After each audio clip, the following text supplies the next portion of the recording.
So how do you measure that? And what do you think is the impact if we just hold where we're at right now? Yeah, so I think that key reason why that's still in play is that if you look at PMIs, you would expect, for example, just looking at them in isolation, if you just say, okay, PMIs are doing this, overall economic activity is slowing to this degree, would stock market be where it is? Would gold have soared as high as it is? Would Bitcoin be 100,000? Would we have kind of had this long of an inverted yield curve without a Ember-defined recession? Basically, the fiscal component is kind of weighing out a lot of that. And I had some discussions or debates with Andy Constant over the past year. Alden points out that being on the right side of fiscal has been critical for investors. In other words, tracking where the government spends and how large the deficits are has been a better macro compass than following traditional monetary signals like the Fed funds rate or the yield curve inversion. Earlier this year, Alden expected the Fed's rate policies to be mostly ineffective in meaningfully slowing the economy. However, she identified tariffs as a potential wildcard, a factor that can't stop the fiscal train, but might slow it down. And I've been focusing on fiscal now for quite a while. It's kind of one of the key things that I think has, in many cases, blindsided a lot of macro, just because in this whole kind of 5 to 6 year period, it's played a much larger role than it normally does, especially outside of recessions, in any sort of like investor's lifetime, for the most part, at least in the United States and many other developed countries. And so it continues to be an environment that is just challenging for a lot of people, myself included, obviously, but being on the right side of fiscal has been helpful. Basically, if we go back kind of earlier this year, my view was that Doge would be ineffective at any sort of like macro scale cuts. But the tariffs were somewhat of a wild card because, well, I don't think they can stop the train. I don't think they can like permanently and kind of sustainably reduce fiscal spending by a huge amount. They can slow the train, and that's largely because one of the key kind of defenses against reducing the deficit is that Congress is very polarized, and emergency powers to use executive orders to do tariffs is basically a unilateral tax increase that bypasses that polarized state. Now, as you pointed out, the Supreme Court is going to weigh in on that likely in November. Last I checked. So far, 2 levels of courts have kind of ruled against Trump on that. But those, I mean, I'm not a legal expert. The challenge, of course, is that those were, if you look at the makeup of those courts, they were more Democratic-leaning courts. Supreme Court's obviously more Republican-leaning. But he has put out a number of posts that kind of directly contradict his rationale for emergency use powers. He'll cite domestic issues in Brazil for why they need tariffs, or he'll cite commercial in Canada for why they need tariffs, and that just gives fodder to the other side of that law case. Other than looking at some of the betting markets, I don't have a strong view on how that case is going to go. Of course, before then, you potentially have the ongoing supposed de-escalation in this recent tariff flare-up between the U.S. and China. It's still not fully clear whether that's going to go through or not. In general, that is one of the key speed breaks. And it's showing up, for example, in if you look at ISM PMI, like manufacturing and services PMIs, you'll see that they both have pretty muted activity, but the prices paid segments of those are pretty high. And normally you only get spikes in the prices paid component when you also have a pretty rapid period of expansion. So that combination of lower activity and higher prices paid is this kind of stagflationary effect from tariffs. Now, in context, we're talking annualized a few $100 billion per year, potentially higher if we get more escalation, which would not really be my base case. So that's spread across a pretty large economy, and that eats into something approximating a $2 trillion deficit, which is not immaterial. But it's not like a game changer. So I do think that while Doge was mostly a nothing burger from a macro standpoint, tariffs are more than a nothing burger. They are a kind of one of the top few things that I follow. So we certainly have a lot of news ahead as that goes. So I think that they do slow the train. They just don't stop the train. Nominal GDP has been just on a steady decline since 2021 when we had those post-COVID booms. So how do you measure that? And what do you think is the impact if we just hold where we're at right now? Yeah, so I think that the key reason why that's still in play is that if you look at PMIs, you would expect, for example, just looking at them in isolation, if you just say, okay, PMIs are doing this, overall economic activity is slowing to this degree, Would stock market be where it is? Would gold have soared as high as it is? Would Bitcoin be 100,000? Would we have kind of had this long of an inverted yield curve without a Ember-defined recession? Basically, the fiscal component is kind of weighing on a lot of that. And I had some discussions or debates with Andy Constant over the past year, and it is true that like we're not accelerating the train right now. If anything, we're mildly decelerating what is still a very fast train, especially in a non-recession environment. These are still very large deficits.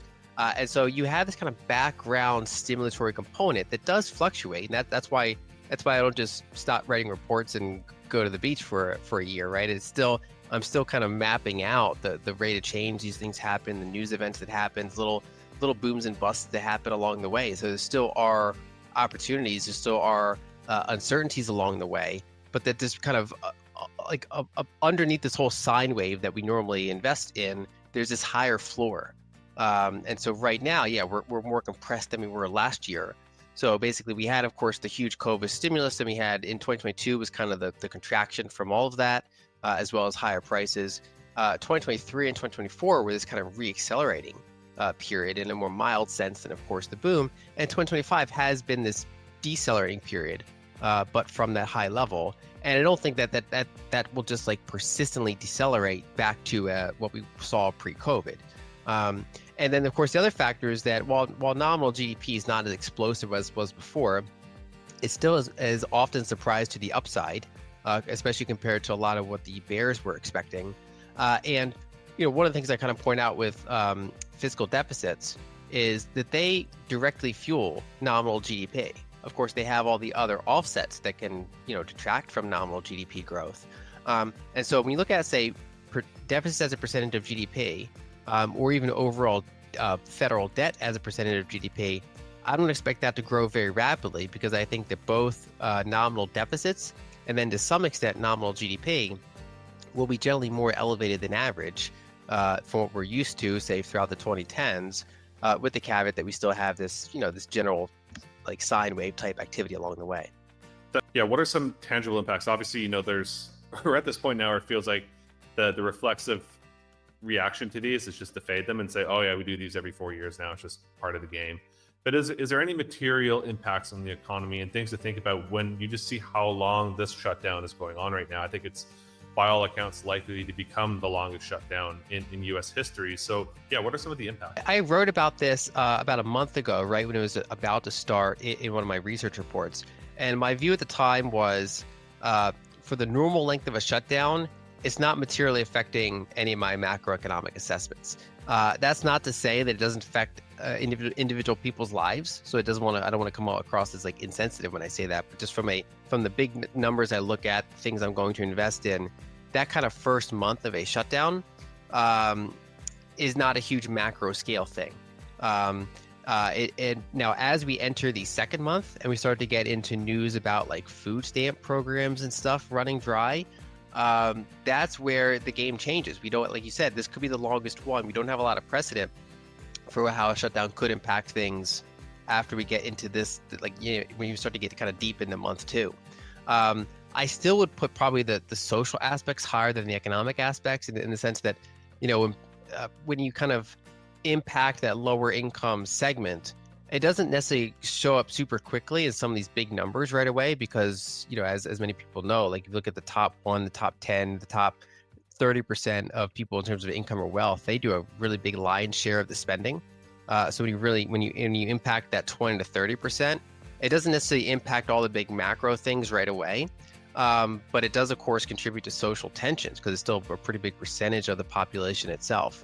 And so I still wouldn't put this next 2 to 4 weeks as super macro impactful, other than that it's more socially impactful, and that is a part of macro these days. And then there are many other kind of indirect things. I mean, there are SEC things that are delayed because of this. Arguably, flights are impacted by this, because we already have a very tight air traffic control system in terms of labor. And so it's like you don't really have a lot of like to work from there. So around the margins, impactful, but just it's not as quite as big as some of the other things I'm watching. But the longer it goes on, the more it actually does become material. weigh against each other significantly, and that's one of the key things that makes this whole cycle different than prior cycles. So, like, kind of going back to my prior point, if you saw PMIs this low, like at or below 50 most of the time for quite a while now, especially the manufacturing one, for this long, or the yield curve inverted this long, or kind of rates this high and suppressing, if you look at, say, bank lending activity, how long that was suppressed.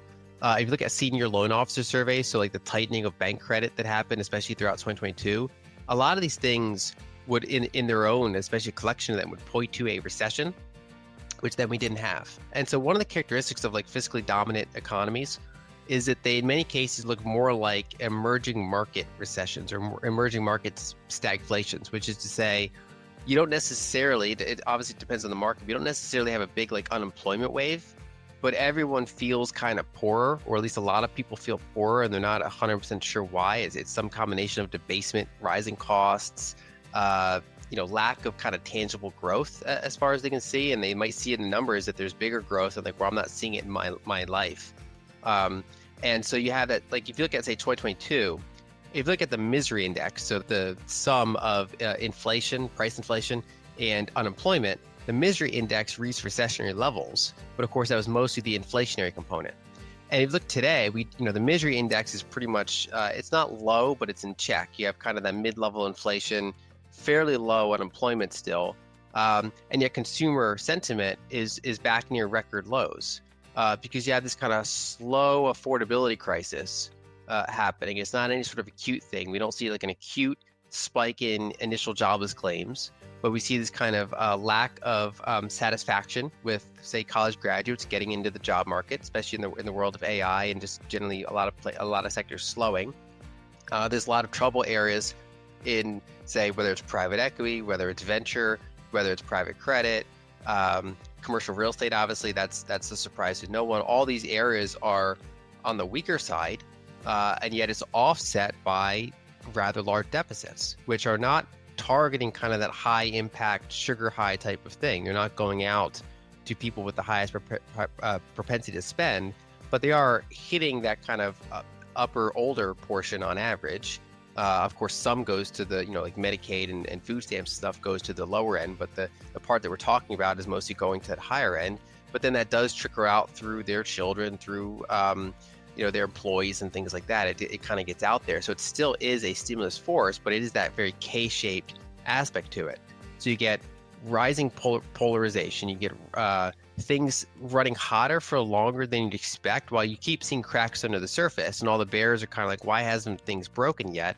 And it's because these are all against this really still large fiscally stimulus force, even though it's smaller than slightly smaller than the fiscal force last year. This makes the U.S. economy look more like an emerging market, where inflation and social inequality rise, but unemployment doesn't necessarily spike.